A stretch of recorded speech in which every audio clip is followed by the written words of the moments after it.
సంక్రాంతికి వస్తున్నాం తర్వాత ఆ రేంజ్ లో హిట్ అయిన సినిమా ఒకటి లేదు. 8 నెలలుగా లేని బ్లాక్ బస్టర్ లోటుని మిరాయి తీరుస్తుందా? యంగ్ డైరెక్టర్ కార్తిక్ ఘట్టంనేని మిరాయిని బాక్స్ ఆఫీస్ మిరాకిల్ గా మారుస్తున్నాడా? Teja Sajja talent hard work తోనే కాకుండా భక్తితో మరో హిట్ ఎలా కొట్టేశాడో ఇప్పుడు చూద్దాం. హనుమాన్ తర్వాత తేజ్ సజ్జా నటించిన మిరాయిని Eagle fame Karthik Ghattamaneni direct చేశాడు. ఈగల్ తో మేకర్ గా పేరు తెచ్చుకున్న ఆ సినిమా నిరాశపరిచింది. అయితే కార్తిక్ టాలెంట్ పై నమ్మకం ఉన్న పీపుల్స్ మీడియా ఫ్యాక్టరీ మరొక ఛాన్స్ ఇచ్చి మిరాయి తీస్తే బిగ్ స్క్రీన్ పై అద్భుతం సృష్టించాడు. అమెరికాలో ప్రీమియర్స్ పడ్డమే లేట్.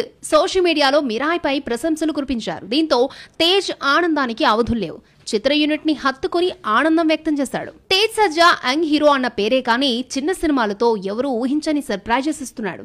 దేవుడి ఆశీస్సులతో సక్సెస్లు కొట్టడం అలవాటైపోయింది.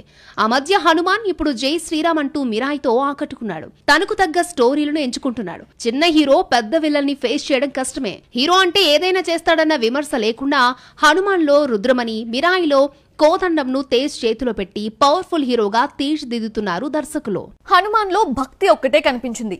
మిరాయిలో తాంత్రికం మాంత్రికం మిక్స్ చేశాడు దర్శకుడు కార్తిక్ ఘట్టంనేని.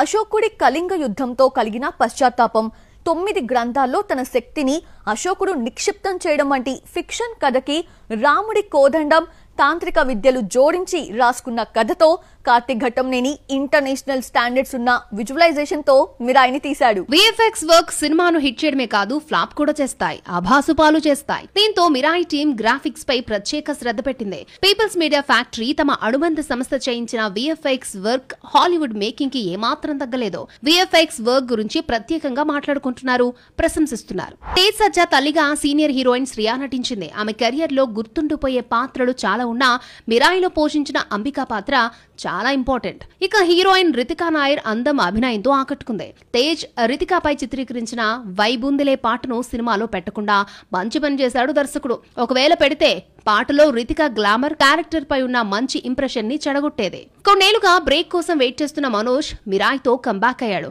స్టైలిష్ యాక్షన్ తో ఇంప్రెస్ చేశాడు. ముఖ్యంగా గౌరహరి తన బ్యాక్గ్రౌండ్ ఎలివేషన్ తో ఓ రేంజ్ లో మిరాయిని కూర్చోబెట్టాడు. బిగ్ స్క్రీన్ పై చూడాల్సిన ఈ విజువల్ వండర్ ని 60 కోట్లతో ఇంత క్వాలిటీతో భారీ విఎఫ్ఎక్స్ వర్క్ తో తీయడం మిరాకిలే. సంక్రాంతికి వస్తున్నాం తర్వాత టాలీవుడ్ లో మరొక 300 కోట్ల సినిమా లేదు. ఆ లోటును భర్తీ చేసే ఛాన్స్ మిరాయికుందే.